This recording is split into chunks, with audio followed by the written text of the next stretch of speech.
Hi everyone, welcome back to the channel. My name is Ike. In this video we're looking at FTX President Brett talking about sanctions and how that will affect, of course, crypto users in Ukraine. People saying crypto could be used for sanctioned individuals to avoid such sanctions. This is something that we understand to be largely untrue, explaining how people cannot circumvent sanctions on crypto exchanges on CNBC. Let's have a listen to what they had to say. Welcome back, everybody. One of the few areas of this market that's holding up, with the Dow off the lows, by the way, down 534. We were down more than 750 a little bit earlier on. Look at crypto space, though. Bitcoin, Ethereum rallying more than 10% in the past week. The Ukrainian government soliciting crypto donations and unsuccessfully asking some crypto exchanges to ban Russian users. So what is this conflict revealing about crypto's staying power? Let's bring in Brett Harrison. He's president of the crypto exchange FTX US. Brett, we've seen crypto be a force for good. We've seen it be a force possibly for bad, or maybe there are some Russian oligarchs trying to get their funds out of the country, especially now if there's going to be capital controls and using crypto to do so. What does it reveal to you? There's really two aspects to the story here. First, as a decentralized medium of exchange, we're seeing the power of cryptocurrency unfold in real time. People all around the world are able to contribute crypto directly, either to the Ukrainian government through their public addresses they've posted, or to relief organizations that are on the ground helping out in the situation in Ukraine. More than $20 million worth of Bitcoin, Ether, stable coins, and other crypto assets have been donated in this way. And we think that's probably behind a lot of the rallies we're seeing in crypto as people understand that promise. On the other side of it is people saying that crypto could be used as a way for example, sanctioned individuals to avoid such sanctions. Right. And it's something that we understand to be largely untrue. Largely untrue to this point. Why is that?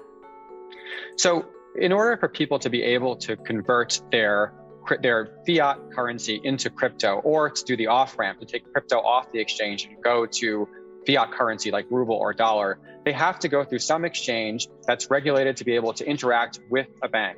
And so through exchanges, we have a number of sophisticated tool sets that allow us to understand who are sanctioned individuals, sanctioned nations, be able to track cryptocurrency and fiat deposits and withdrawals, and make sure that we block those users, as we have been doing since our inception. So there's no way for them to basically get access to the crypto without going through those channels. So can you speak at all, Brett, to activity today in the last couple of days on your platforms? Where's it coming from? Who's buying? How large are the transactions? What are you seeing? What changes are there? Sure. In general, we're seeing a lot of what we typically see every day. Large institutions making plays either in one direction or another. Most of the volume at FTX comes from institutional liquidity. A lot of this is trading around the uncertainty in the market, especially as we see these large dislocations between crypto and traditional assets. We're going to see increased volatility, increased interest in trading the assets. So that's primarily what we're seeing on the exchange as far as liquidity goes. Let me ask you a question that may be tricky and may be proprietary. What have you had to do in light of the sanctions that were announced over the last week or so in terms of being in compliance with them? That's number one.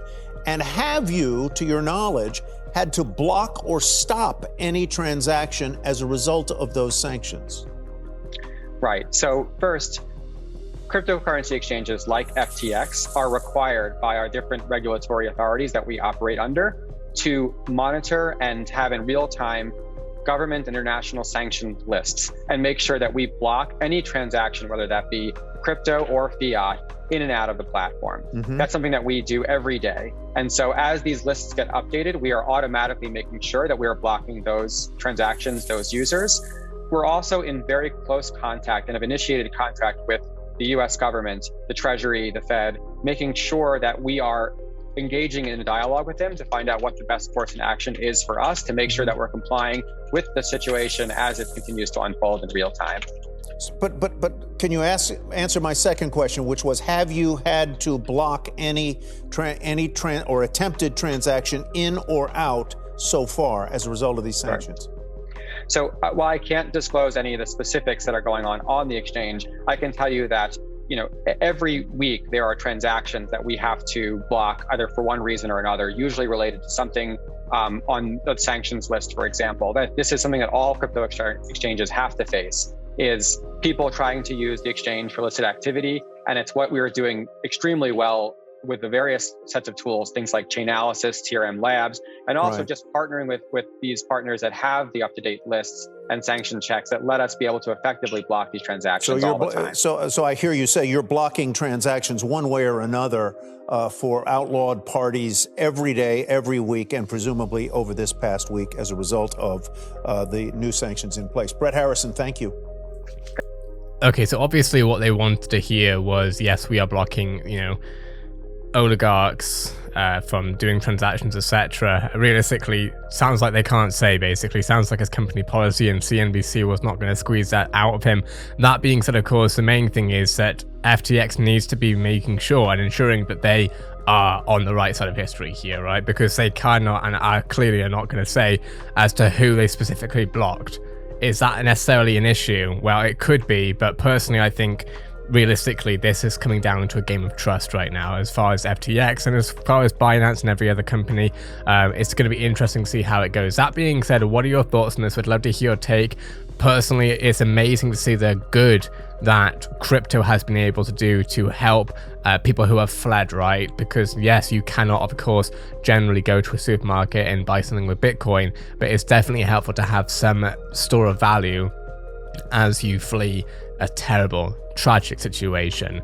On the other hand, it's also interesting to see, of course, Ukraine and hopefully, Bitcoin, Ethereum addresses that they've put out, also having people donate towards military fighting, which, of course, again, at the end of the day, this is what has to happen as Putin has waged war. That being said, what are your thoughts? Let me know in the comments below. We'd love to hear your takes. That being said, this is the Web3 channel, covering everything happening from crypto, NFT, and metaverse news. Have a great day, everyone. I'll see you in the next Web3 video.